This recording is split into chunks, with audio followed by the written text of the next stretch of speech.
इचलकरंजी महानगरपालिकेची 25 मार्च रोजी महासभा, 17 विषयांचा अजेंडा, महापौरांसह पदाधिकाऱ्यांच्या भत्त्यांवर निर्णय.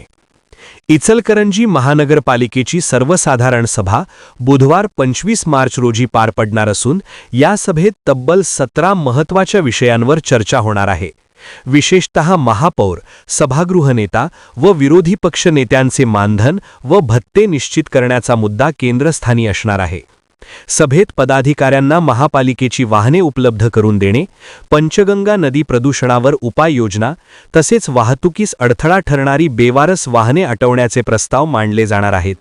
यासोबतच शहरातील बागा व ऑक्सिजन पार्क NGO, ट्रस्ट किंवा सामाजिक संस्थांना दत्तक तत्वावर देण्याचाही महत्त्वाचा विषय आहे.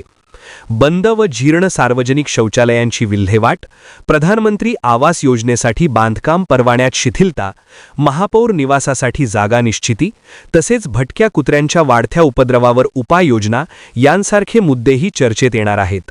भुयारी गटार कामे व खोदाई झालेल्या कूपनलिकांबाबत माहिती देण्याची अपेक्षा आहे. ही महासभा महापौर उदय धातुंडे यांच्या अध्यक्षतेखाली होणार असून यापूर्वी नगरसेवकांना इंदोर व महाबळेश्वर येथे प्रशिक्षण देण्यात आले आहे. त्यामुळे या सभेकडे शहराचे लक्ष लागले आहे.